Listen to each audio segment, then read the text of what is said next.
आपने शायद ये अल्ताफ़ हुसैन हाली का शेर सुना हो जिसमें वो कहते हैं कि फ़रिश्ते से बढ़कर है इंसान बनना, मगर इसमें लगती है मेहनत ज़्यादा।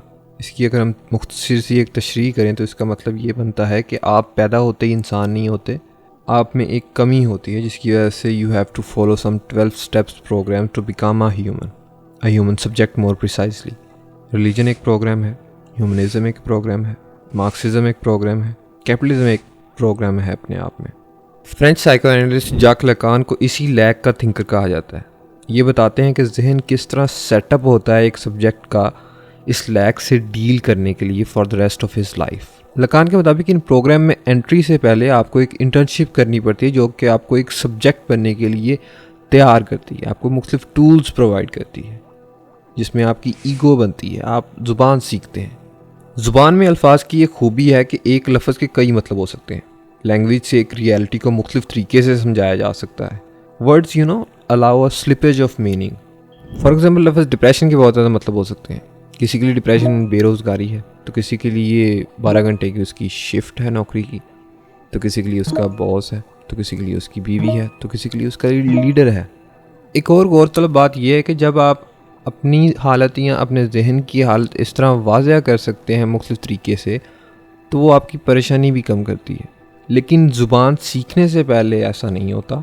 ज़ुबान से मुतारिफ़ होने से पहले जब एक बच्चा अपनी माँ की अटेंशन के लिए रो रहा होता है और माँ मंज़र से गायब होती है, तो वो लम्हात उसके लिए बहुत ज़्यादा दहशतज़दा और परेशानी पैदा करने वाले होते हैं, क्योंकि वो माँ को अपना एक हिस्सा समझ रहा होता है और जब वो मंज़र से गायब होती है तो it's like he has lost a part of himself. और ये चीज़ उसके लिए परेशानी पैदा करती है कि वो उन लम्हात को सिम्बलाइज़ नहीं कर सकता कि उसकी ज़ात कहाँ ख़त्म हो रही है और दूसरा कहाँ शुरू हो रहा है।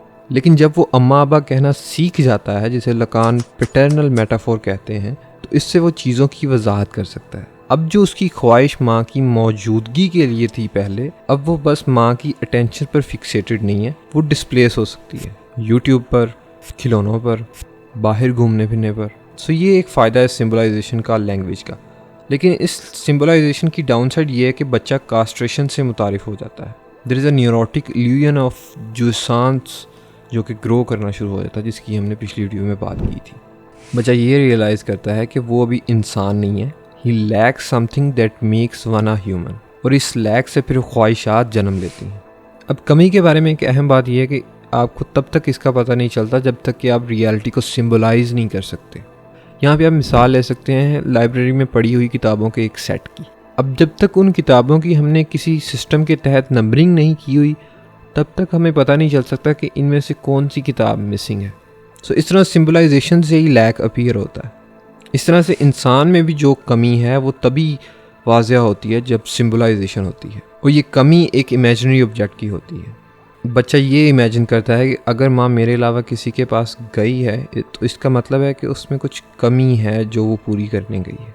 कोई ख्वाहिश थी उसकी जो वो बच्चा ख़ुद पूरी नहीं कर सका, इसका मतलब है कि उस बच्चे में भी कोई कमी है। लकान अपनी किताब 4 फंडामेंटल कॉन्सेप्ट्स ऑफ साइकोएनालिसिस में कहते हैं कि what the subject desires is not simply the craving for her care, for her contact और even for presence, it's the craving for her desire.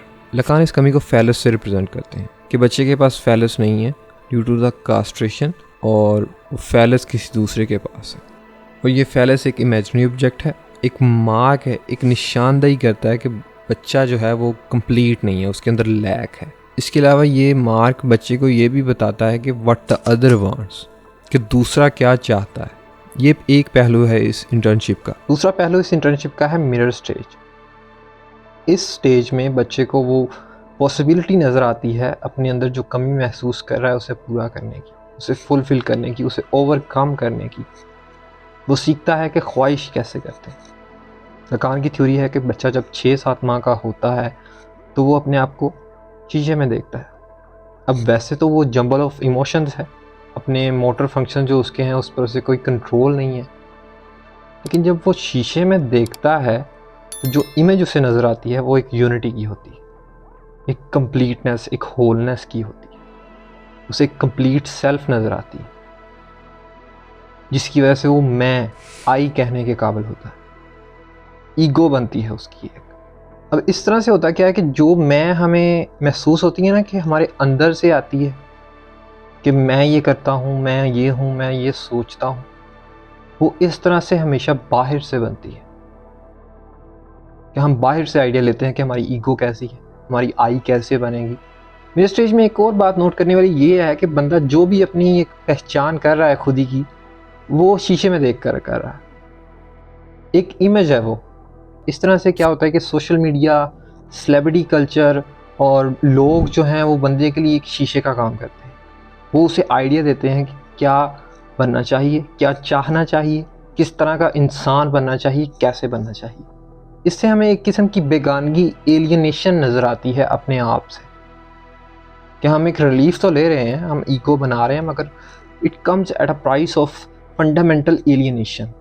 Darien Leader कहते हैं कि mastery of one's motor functions and an entry into the human world of space and movement is thus at the price of a fundamental alienation. इसी alienation की वजह से Lacan कहते हैं कि man's desire is always the desire of the other. दूसरे से बंदे को अपनी ख्वाहिश का पता चलता है। बंदे की जो भी ख्वाहिश होती है हमेशा दूसरे से आती है, वो दूसरे की ख्वाहिश होती है। लकान आर्ग्यू करते हैं कि मिररिंग से क्या होता है कि बंदा एक इमेजिनरी सेल्फ बनाता है अपनी, जिसकी वजह से उसकी जो एक कास्ट्रेशन से आने वाली एंजाइटी है वो दूर हो जाती है उससे। वो इसे आर्मर ऑफ एलिनेटिंग आइडेंटिटी कहते हैं। इस तरह से बच्चे को डिज़ायर्स मिलती हैं, जिसकी वजह से क्या करता है कि उसे अपनी जो सिंपल प्लेयर्स थे वो छोड़ने पड़ते हैं, और जो कि बाद में वो अज्यूम करता है कि जो सांस उसे छोड़नी पड़ी, जिसके बारे में हमने पिछली वीडियो में बात की थी। इस तरह से बच्चा imaginary register of human experience में एंटर होता है, जिसमें बच्चे की जो ईगो होती है वो इमेजिनरी होती है, जो कि किसी भी आइडलाइजिंग इमेज के साथ अटैच हो सकती है। कोई भी इमेज उसको नज़र आई है तो उसने उससे अपना एक मैं का आइडिया इनकॉर्पोरेट कर लिया अपने अंदर, तो इस तरह से उसने अपनी मैं बना दी। अब चूंकि ये जो आइडेंटिटी, ये जो सेल्फ इमेज बनी है, ये इमेजेस से बनी है, और इमेजेस हमेशा अनस्टेबल होती है। सो ये जो भी पहचान है एक आइडियल ईगो बंदे ने अपनी बनाई है, जो कि वो बनना चाहता है शीशे में देखकर, वो अपने आप को इमेजिन करता है कि मैं ये हूँ, वो अनस्टेबल है। इस आइडियल ईगो को स्टेबल करने के लिए वालदैन की दुनिया से एक एलिमेंट लिया जाता है जिसे ईगो आइडियल कहते हैं। आइडियल ईगो और ईगो आइडियल में फ़र्क सिर्फ इतना है कि आइडियल ईगो वो इमेज है जो आप अपनी अज्यूम करते हैं, जो आप इमेजिन करते हैं अपने आप को एक शीशे में देखकर, और ईगो आइडियल वो सिंबॉलिक पॉइंट है जो कि इस आइडियल ईगो को एक जगह एंकर करता है, जहाँ से बाकी आपको देख सकें।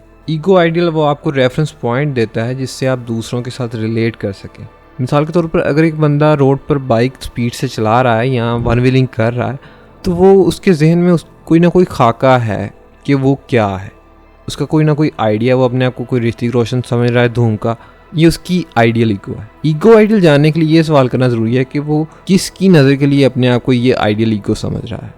इस ईगो आइडियल के लिए जब आप मुख्तलिफ काम करना शुरू कर देते हैं तो इंसान एंटर होता है ह्यूमन एक्सपीरियंस के सिंबॉलिक रजिस्टर में। ये रजिस्टर्स यहाँ पे आप एज अ डायमेंशन ले लें, जिस तरह के XYZ डायमेंशन थी ना, बिल्कुल इसी तरह से ह्यूमन एक्सपीरियंस के भी कुछ रजिस्टर्स हैं। सिंबॉलिक रजिस्टर में बंदे के जो भी एक्सपीरियंसेस होते हैं उनको सिमट लगाया जाता है, उन्हें सिंबलाइज करके बच्चे को ज़ुबान सिखा के दीवारें खड़ी की जाती हैं और बच्चे की एक्टिविटीज़ पर हदबंदी की जाती है। इसके लिए प्राइमरी केयर गिवर या माँ जो भी अल्फाज सिग्निफायर इस्तेमाल करती है अपने बोलचाल में, वो नो ऑफ द फादर या नेम ऑफ द फादर होती है। नेम ऑफ द फादर को समझने के लिए हम इस तरह मिसाल ले सकते हैं। ये जुमला शायद आपने अमूमन कभी ना कभी सुना हो अपने बचपन में कि बड़ों ने जब भी आपको किसी काम से मना करना हो तो वो कहते हैं कि ये काम नहीं करना, अबू मारेंगे, या झूठ नहीं बोलना, अल्लाह नाराज़ हो जाएगा। इसी तरह से अगर कोई बच्चा मिट्टी में खेल रहा है तो माँ ये कह सकती है कि तुम्हारा अबू तुम्हें इस तरह देखेगा तो सोचो कितना गुस्सा करेगा। अब यहाँ पे ये जो बड़े अब्बू के लफ्ज़ का इस्तेमाल कर रहे हैं मुख्तलिफ जुमलों में बच्चे की एक्टिविटीज़ पर हदबंदी लगाने के लिए, it's not about actual father, ये सिर्फ एक लफ्ज़ है। इस तरह से नेम ऑफ द फादर कोई रियल एंटिटी नहीं है, it's a symbol of paternal figure in the symbolic order. जो भी अब्बू का एक मुकाम है ना आपकी सिंबॉलिक दुनिया में, ये वो है, एक लफ्ज़ है ज़ुबान में। इमेजिनरी और सिग्निफायर जो मिलकर रियलिटी एक बंदे के लिए बनाते हैं ना, वो एक फैंटेसी होती है, इट्स अ फंडामेंटल फैंटेसी, और ये अनकॉन्शियस होती है, सिर्फ सिम्टम्स में, स्लिप ऑफ टंग में नज़र आती है। इसलिए लकान कहते हैं कि unconscious is structured like a language, क्योंकि अभी तक हमने जो भी बात की है उसमें जो भी ह्यूमन सब्जेक्टिविटी बनी है अभी तक वो सिग्निफायर से ही बनी है। देयर इज चाइल्ड इटसेल्फ जिसकी कोई इमेजिनरी ईगो है, then there is some other, कोई दूसरा है जिसे माँ कहते हैं, जो कि उसने ज़ुबान के ज़रिए डिस्कवर किया है, and then there is third thing the name of the father. ये एक ट्राइएंगुलेशन है सिग्निफायर्स की जो कि ह्यूमन सब्जेक्टिविटी बनाती है और फैंटेसी की ही वजह से गैप्स को कवर करके एक कंसिस्टेंट रियलिटी बनाता है एक सब्जेक्ट। ये फैंटेसी वो स्टोरी होती है जिसके ज़रिए बंदा जो है सांस तक रसाई हासिल करता है। हर बंदे का अपना एक फैंटेसी वर्ल्ड होता है, अपना एक बबल होता है। You know when some people say something like मैं कभी सोच भी नहीं सकता था, मेरे कभी वहम गुमान में भी नहीं था कि तुम ऐसा कर सकते हो। हालांकि वो जो भी काम होता है वो अक्सर इतना आउट ऑफ द वर्ल्ड नहीं होता। असल में वो इंसान ये कहना चाह रहा है कि मेरी जो भी सोच थी वो एक शेल में थी, it was a fantasy and whatever you are saying is foreign to me, it's from a foreign dimension. एक और तरीका जिससे हम ये फॉरेन डायमेंशन जो कि हमारे इमेजनरी और सिम्बॉलिक ऑर्डर से बाहर होती है उसे वाज़ह कर सकते हैं, वो एक शो से कर सकते हैं जिसका नाम है द राइचियस जेमस्टोन्स। इस शो के एक सीन में कैरेक्टर्स अपनी इमेजिनरी दुश्मनियों में शोर मचा रहे होते हैं और अचानक से टिड्डी दल का एक तूफान आ जाता है। ये कीड़े एक फॉरेन डायमेंशन से आए हैं जो कि शो की जो भी एक दुनिया थी, फैंटेसी थी, उसमें नहीं थे और आकर ये कीड़े उस शो की जो भी सिंबॉलिक और इमेजिनरी डायमेंशन है उससे तबाह कर देते हैं। कोई भी गैस या सिंबलाइज नहीं कर सकता कि ये टिड्डी दल कहाँ से और क्यों आया।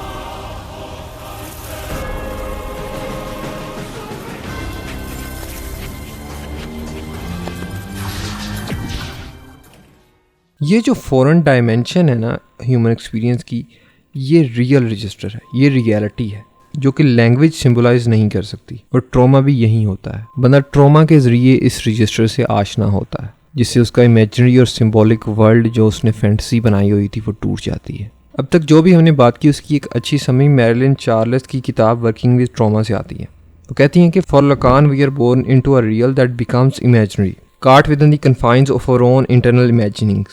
Born into the imaginary of the other, we enter the world already to some extent invented by our parents, who have invested in us their thoughts, dreams and desires. The challenge then is to begin to come to grips with the ways in which one is caught by the desire of the other. To come to terms with limit, we can never be or have everything, and to begin to formulate one's own desires rather than losing oneself in the pursuit of an impossible otherness, or a jouissance limitless player that is inevitably out of reach. Ideally इस तरह जब ये ट्राइएंगुलेशन होती है ना child, mother और name of the father की, तो बंदा इनरोल होता है एक 12 स्टेप प्रोग्राम में। लेकिन अगर इनमें से किसी एलिमेंट की सही तरह से सिंबलाइजेशन ना हो या वो अपना फंक्शन सही तरह से परफॉर्म ना करे, हदबंदी ना हो, तो मुख्तलिफ़ तरह के सब्जेक्ट्स बनते हैं, मुख्तलिफ़ तरह की फैंटेसीज़ हमें नज़र आती हैं जिनके बारे में बात करेंगे हम अगली वीडियो में। अगर आपको वीडियो अच्छी लगी है तो please do like and subscribe and share it with your friends who might also like it. और आपसे बात होगी अगली दफ़ा। बाय।